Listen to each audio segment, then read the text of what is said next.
Welcome to the Sales Lead Dog Podcast, hosted by CRM technology and sales process expert Christopher Smith, talking with sales leaders that have separated themselves from the rest of the pack. Listen to find out how the best of the best achieve success with their team and CRM technology. And remember, unless you are the lead dog, the view never changes. Welcome to Sales Lead Dog. Today I have joining me Joel Stevenson of Yesware. Joel, welcome to Sales Lead Dog. Great to be here. Thank you. Yeah, you bet. It's good to have you on, Joel. So Joel, tell me about your current role in Yesware. I'm CEO of Yesware. I'm actually not the founder of Yesware. I joined the company a little over 4 years ago. And Yesware is a sales productivity tool. So we are built for salespeople and sales managers. We integrate deeply into the inbox, and we save you time by automating manual activities that you'd have to do yourself, and also provide intelligence and information that you can then use to be more productive and more effective as a seller.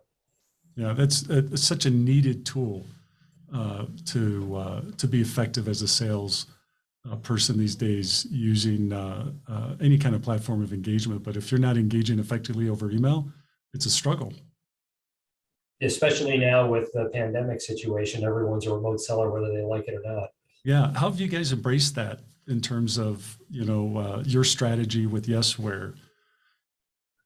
Yeah, well, I suppose we've never had a bigger opportunity as Yesware as a result of these changes, because if you think about, I think probably the last study I saw on this was maybe 4 or 5 years ago. There was a view that there were 6 million non-retail sellers in the US. Right. And of the 6 million, about half of those were largely in person, and about the other half were largely remote, give or take.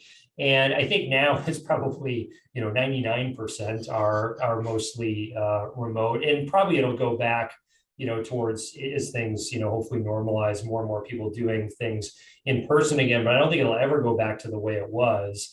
And so if you think about being a remote seller, for a lot of people, the hub of your workflow is going to be in your inbox, and so you're going to naturally spend a lot of time there. And so by Yesware being deeply integrated into your inbox, we're sort of integrated into the hub of your workflow with the outside world. And so we're just seeing more and more engagement with the platform, and more opportunities to start to make Yesware a bigger and bigger part of people's selling motions. Yeah, that's awesome. That's why I'm excited to have you on the show, because it is a struggle for so many companies to provide a platform or a tool for their sales team to really be effective at engaging over email. It can be a struggle if you don't have a tool like Yesware. So yeah, that's right. I think there's been going all the way back to the earliest days of sales technology, a lot of sales technology that's bought and not used. So one of the things that we really try to strike a balance on is complexity, but not too much complexity, so that the learning curve is too high and doesn't get used. And we're also a freemium product, so we have a free tier of Yesware, so people just show up to yesware.com and start using it. So we've got to work in a little bit of a more user-friendly way than kind of some of the more traditional top-down, heady pieces of software. Yeah, that's great. So thinking back over your whole career, Joel, what are the 3 things that have really driven and led to your success?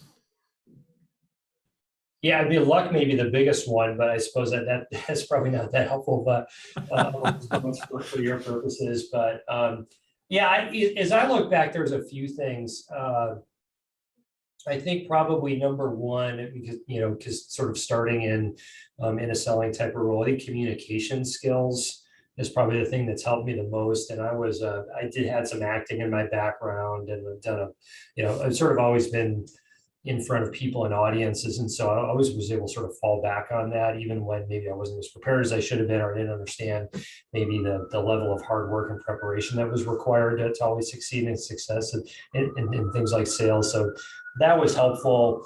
And then something I picked up a little bit later in my career was sitting meditation. That's really been helpful to me in terms of focus, and really just being more intentional and more present with the things that I'm doing. I would say I'm really just starting to really reap the benefits of that now in my 40s.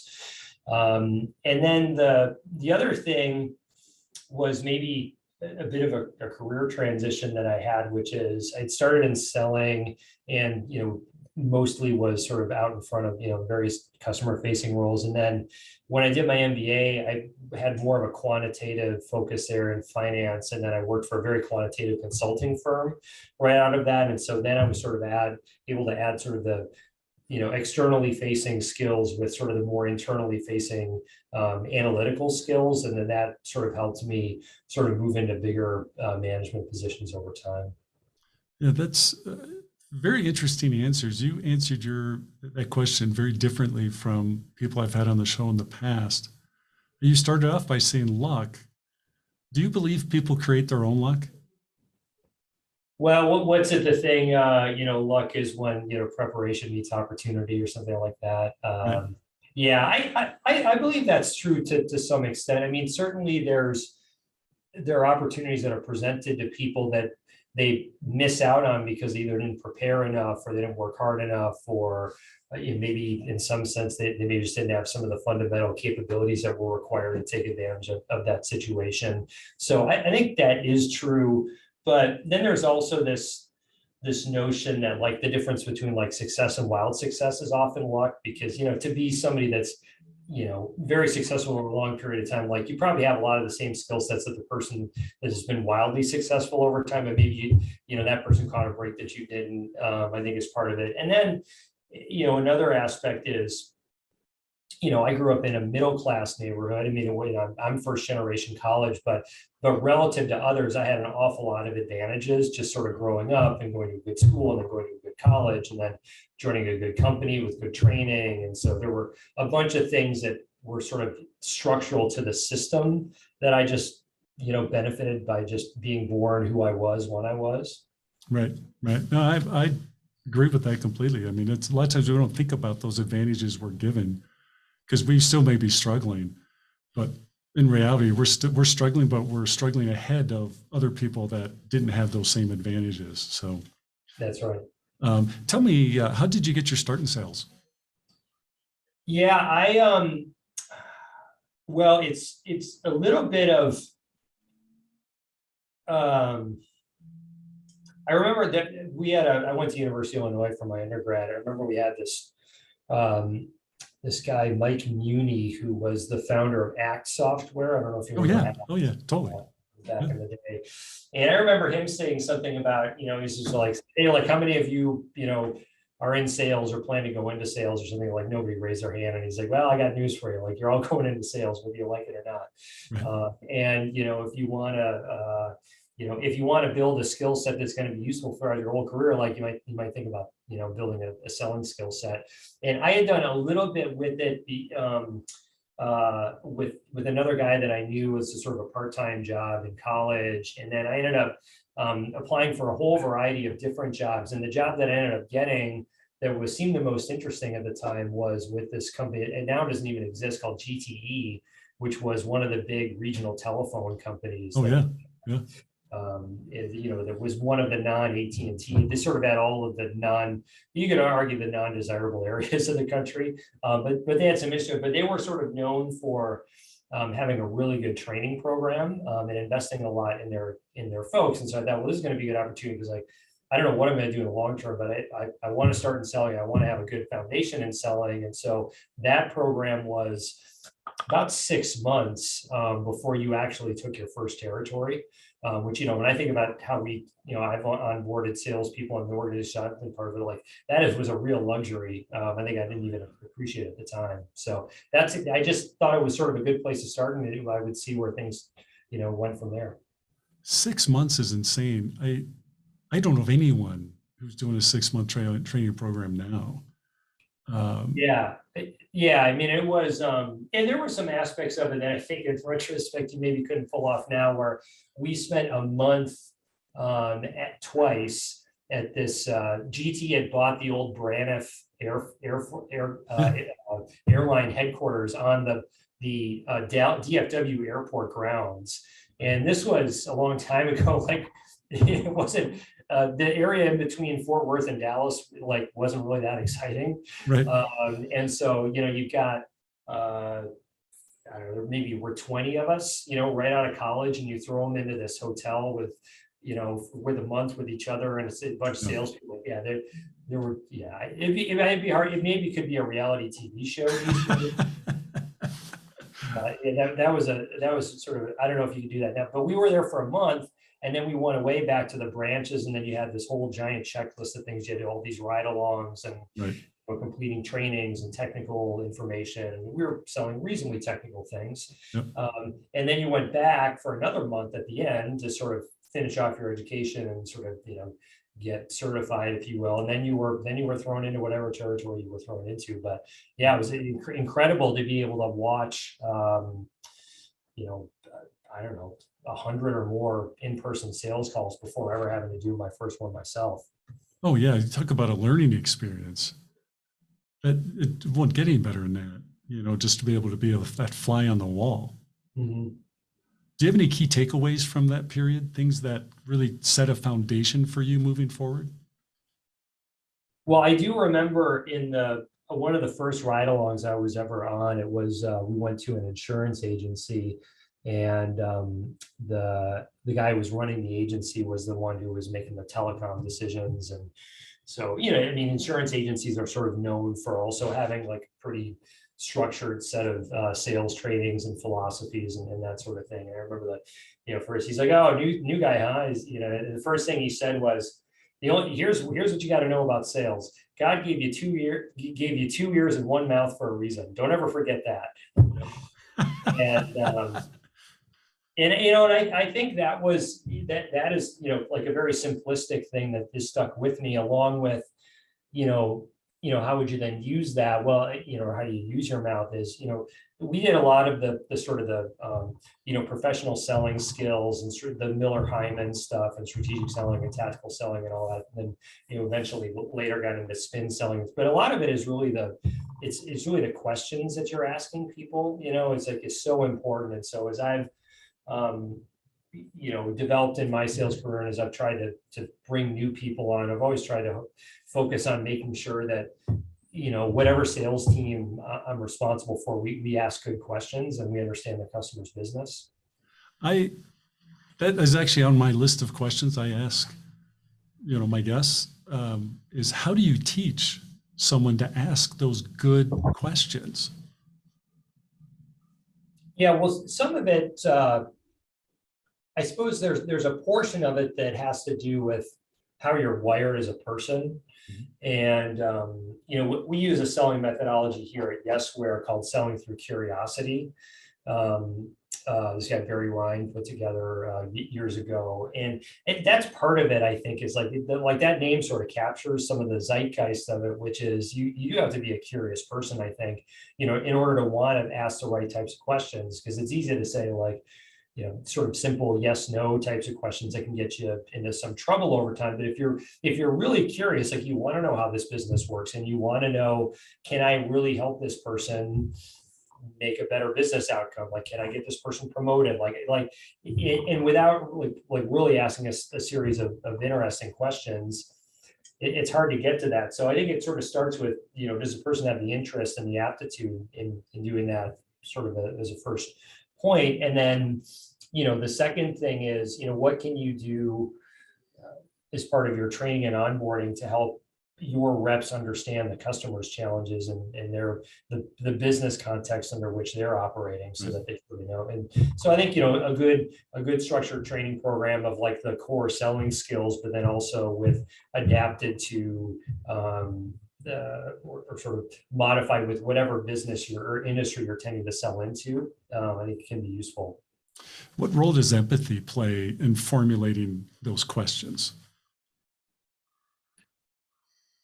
Yeah, I think a big role in the sense that the better a rep can do at putting him or herself in the customer's shoes, the more likely you are to ask a good question, whether that's about, how does your business work, or how the selling process works, or, trying to understand if you fully answered the prospect's questions, or trying to read body language to know maybe when you're pushing too hard, or maybe when you're starting to lose the person.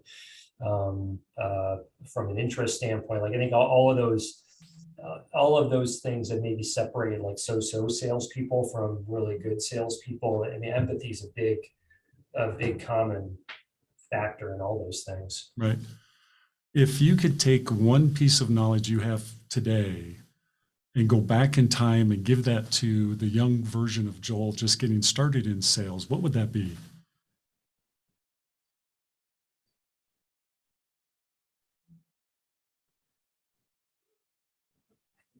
I think discipline in the process. So, I mean, there's a set of skills you have to develop, but then at some point you have to have a plan and work your plan, not only for an individual deal, but for an entire territory. And, you have to know that to get to a single yes, you've got to endure 100 no's or whatever, however many it ends up being, and just understanding that without sort of making sure that you're putting in the effort to get the top of the funnel results and then continuing to work all of those deals that then turn into something, and not being discouraged by all the no's, but knowing that the no's will lead you ultimately to a yes if you're disciplined doing the right sets of things. I think that's a key one. I think early in my sales career, I would get discouraged by the losses, and then that would make me more tentative and trying to then sort of sell to the next person, and that's really tough for a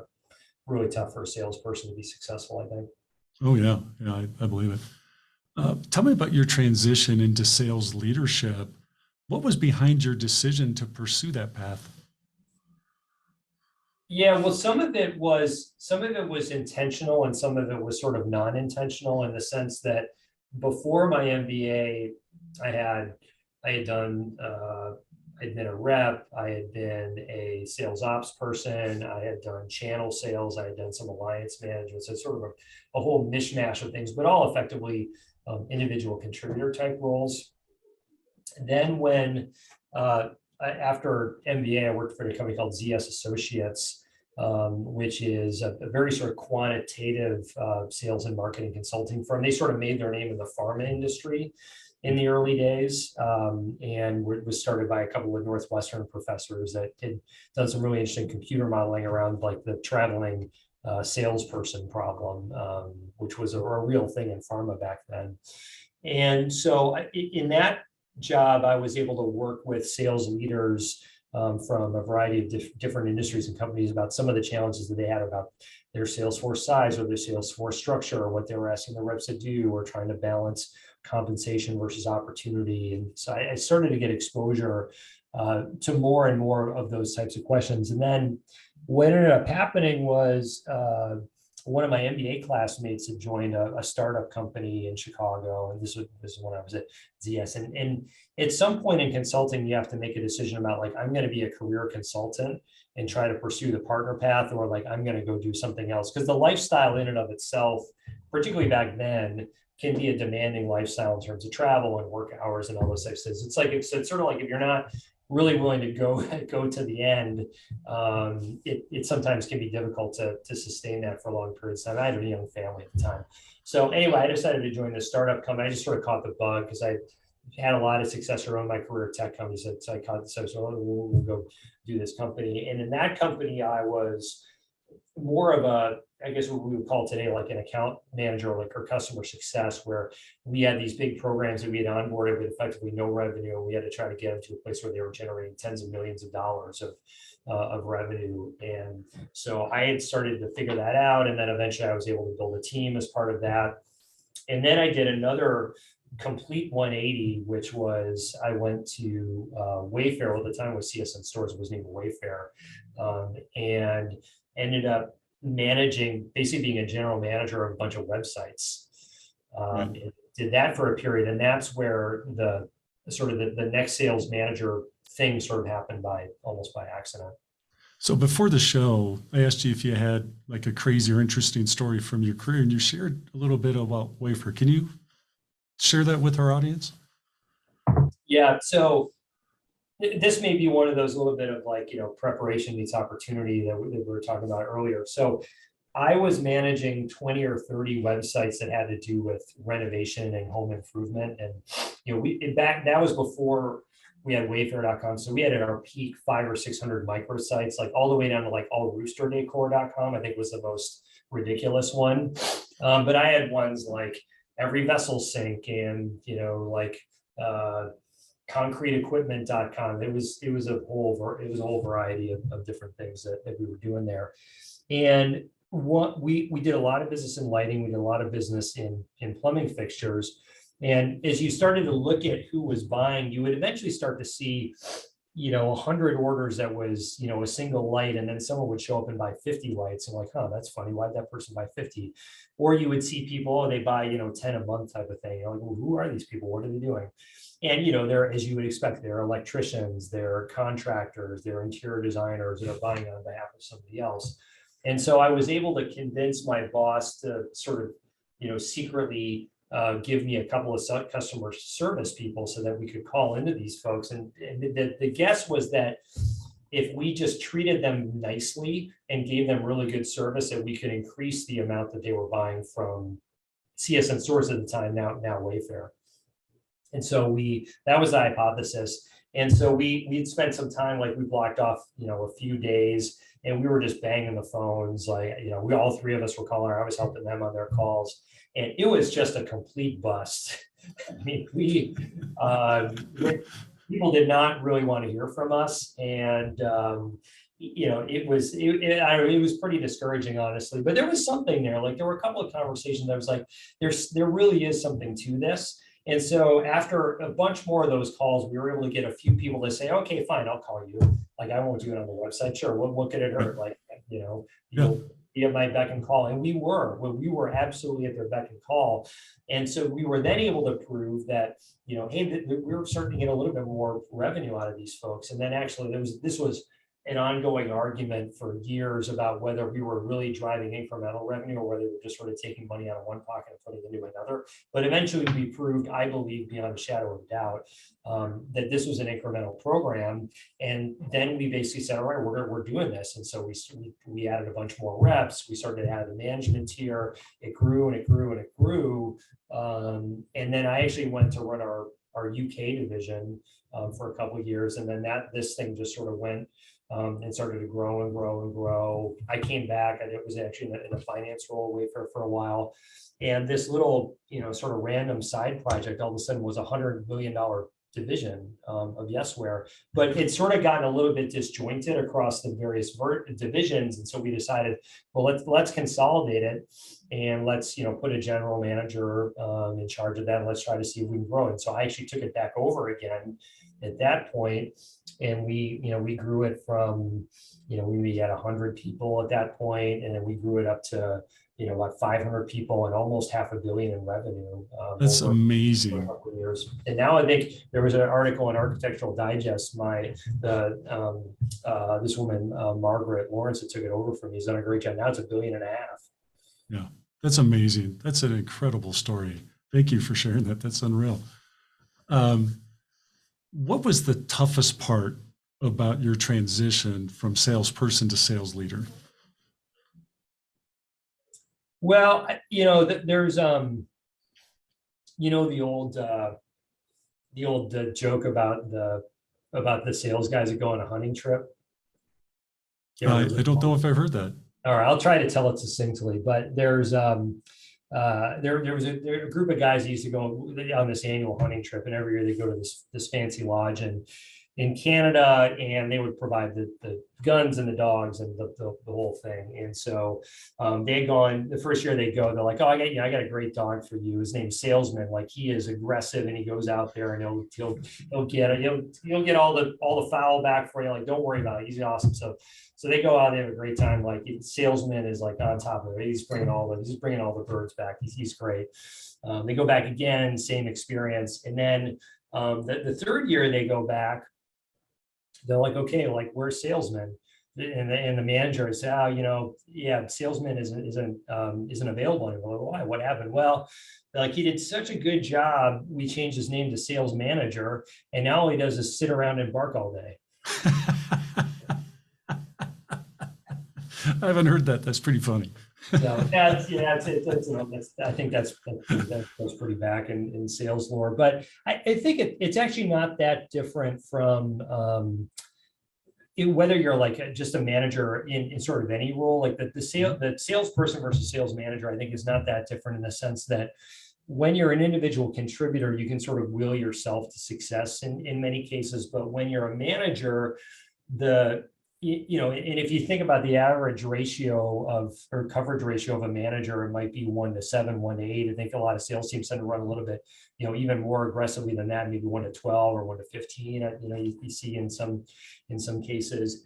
And so if you think about like your contribution, it becomes very, very hard to will the whole team to success in that environment. Like your success is really going to be a function of what the people on your team produce. And so you have to then, have a mindset shift away from I'm going to do this myself to like, how am I going to help everybody else get this done and get better and better and better. And I think it might be particularly hard for salespeople because it's such an individual contributor, high, visibility, high metrics, to make that transition versus maybe some other roles. But I think fundamentally the transition is the same that you have to make. And so it's like, it's really, can you become a facilitator of people versus a executor of individual plans and conversations. Right. So I think that's the one. Now, when you joined Yesware, you were in charge of sales and marketing. Tell me about your first 90 days in that role. What was your focus over those first months in your role at Yesware? Yeah, really, we were trying to diagnose what was going on with the sales and marketing organizations largely. The company was not at that time achieving the results that they wanted, or that the investors thought the company was able to achieve. And so a lot of it was really digging into, well, like, why are we not achieving those results? Like going out and talking to customers, getting on sales calls, talking to the reps, talking to individuals, talking to other people in the market to kind of get their point of view. But really the first 90 days was mostly about trying to understand the current situation and what was working and what wasn't working. Do you use that strategy whenever you come into a new role, or was this different experience for you? I try to. I mean, I think there's one thing I try to do when I enter into a new role, and I can't remember where I first heard this from. It might have been from Carlos Ghosn, who was the old Nissan CEO, who was sort of in the news a couple of years back about the whole extradition thing and all that stuff. But I'd seen him speak. He came to Yale one year and sort of gave a talk about some of his experiences, and because he was like the turnaround guy, right. And so he talked a lot about that experience and how you do that. And so one of the things I try to do when I go into a new situation is I try to meet with as many people as I can, and you try to ask. I mean, a couple of questions can be pretty interesting. One is like, what do you hope that I'll do in this role? But then also asking the opposite question, which is, what are you afraid that I might do?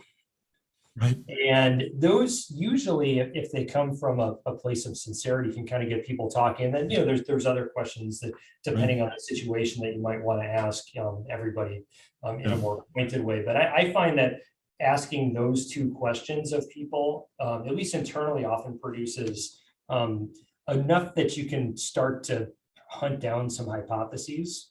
Right. Oh, that's tremendous. You had both sales and marketing. I know for a lot of sales leaders, it's very tempting to take on additional roles like, hey, I want to own marketing as well. What advice do you have for those people that are considering, hey, I want to pull in marketing and take on more of a role in that area? Yeah. Well, I tend to be a fan of somebody on the revenue side owning both of those functions, only because they're so intertwined. And when you have a split there, you often end up, I think, misallocating resources across a company. And like the most obvious example of that is when you get say like a heavy outbound function, like an SDR, BDR team, which effectively is a marketing channel. Right. But it may or may not be working as well as other marketing channels that are working, but it's like the sales team refuses to let go of it because they don't trust the marketing team to then deliver other leads. And so you end up in this position where there's probably a better overall mix for the company, but because of these artificial boundaries, and then, now with sort of the rise of RevOps and, more and more systems like that, marketing and sales have, need to work. They've always needed to work well together, but it's never been more important now with, largely digital experiences and people showing up into the funnel being better educated than they ever were. And so I think that's a good thing to try to pursue, particularly as you wanted to take more and more responsibility for revenue in an organization. The thing that people need to, maybe that are coming from the sales side, really need to be attuned to is that modern marketing is extremely quantitative. And if you are not analytical and quantitative, it's going to be hard, I think, to do that job successfully. It's like the old days where in some ways, maybe we're going back to this with some of the third-party cookie stuff, but it's like the old adage about like, well, half of my advertising budget is wasted. I don't know which half. It's not so much true anymore. There's a tremendous amount of data that is now flowing in, and you can see that the folks that really do a good job with this can accelerate their revenue much, much more quickly than the ones that don't. And so while, you maybe don't have to be so good that you're actually executing these things, like you have to be able to recognize exceptional analytical and execution talent in that area. And I think it's hard if you don't have some at least, base level of quantitative skill and interest in that area. I think it's sort of going to be hard to be successful in that. So that's something that if you don't have it now, you got to figure out ways to try to get that, as part of your career. I mean, the other thing that you see in some sales orgs is you've got to, and I think it tends to be maybe sometimes more of the big enterprise ones where it's like the hierarchy is the bigger the deal is, the higher the person is that sort of takes it. Versus in a more of an SMB motion that it's very parallelized. You don't get salespeople, sales leaders parachuting in on deals so much.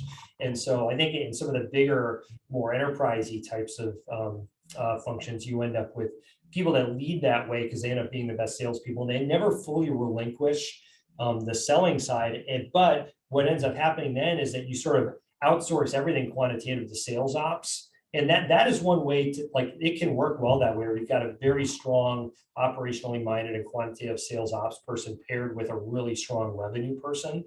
That can work. But then when the sales leader then wants to go run the marketing department in that same way, it doesn't work as well. Right. It's my sense. Yeah, I think, that they're fundamentally different in many ways, but they have to be fully aligned and connected. And I think that's the struggle I think people maybe underestimate. At least that's what I see in my world. Yeah, right. And it's way better when they are. So totally. If you can get a leader that understands both parts of it or can learn both parts of it, I think as an organization, you're going to end up achieving better results. But these are, tough. They're sort of diametrically opposed in many ways, at least what people believe about the fundamentals of them. And so it's hard to find the people that can kind of cross both sides. Oh, yeah, totally. Let's talk CRM for a minute.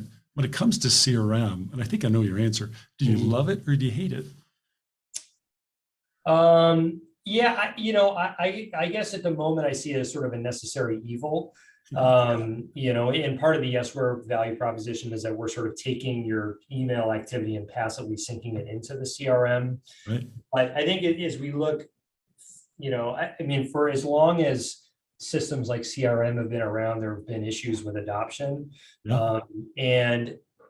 If you think, I think back to, doing an Orem CRM installation as part of a task force in my first job, and how things really, like, in some ways haven't changed that much over time. Mm-hmm. And, I think of all the major CRM systems as they were designed in an in-person first world.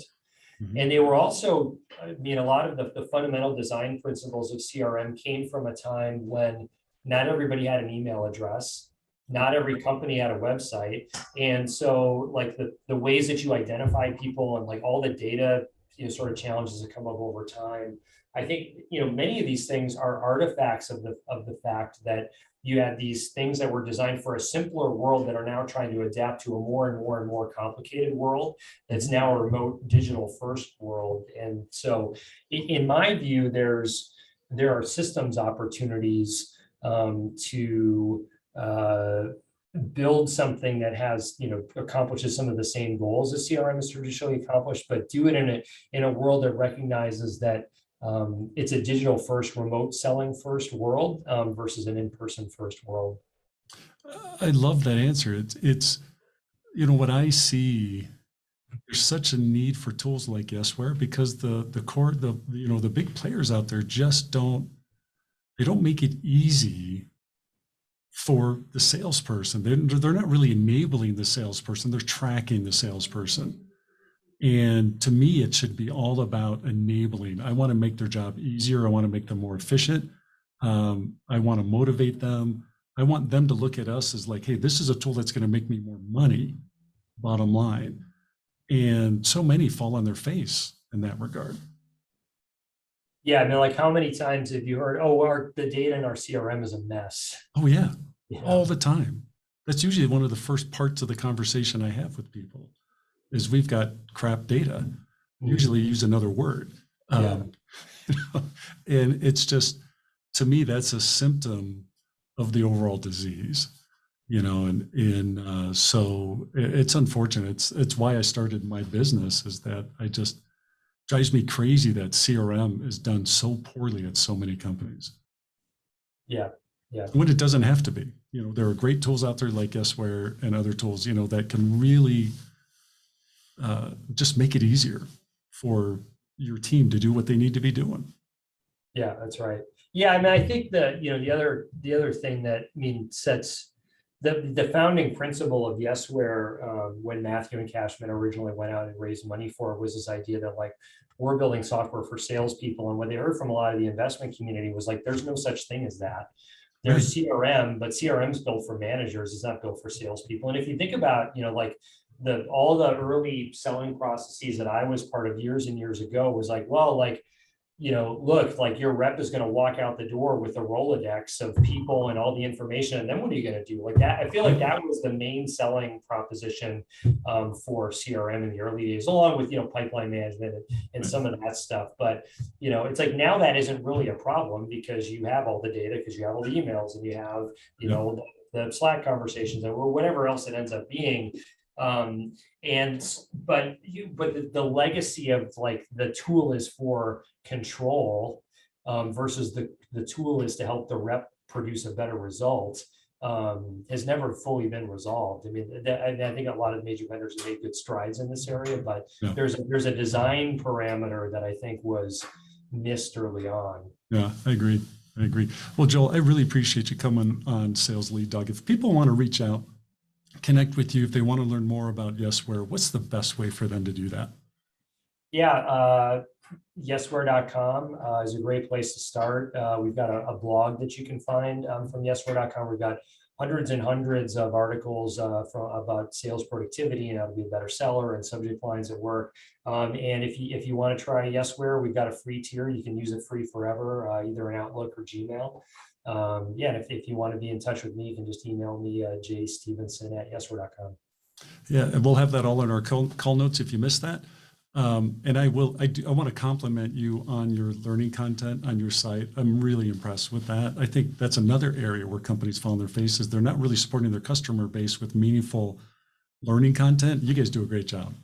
And we appreciate that. Yeah, we've got a great team that works hard on developing content, and it's something we're really proud of. Yeah, that's awesome. Well, again, thanks for coming on Sales Lead Dog. Yeah, thanks for having me. It was great. As we end this discussion on Sales Lead Dog, be sure to subscribe to catch all our episodes. On social media, follow us on LinkedIn, Facebook, and Instagram. Watch the videos on YouTube, and you can also find our episodes on our website at impellercrm.com/Sales Lead Dog. Sales Lead Dog is supported by Impeller CRM. delivering objectively better CRM for business, guaranteed.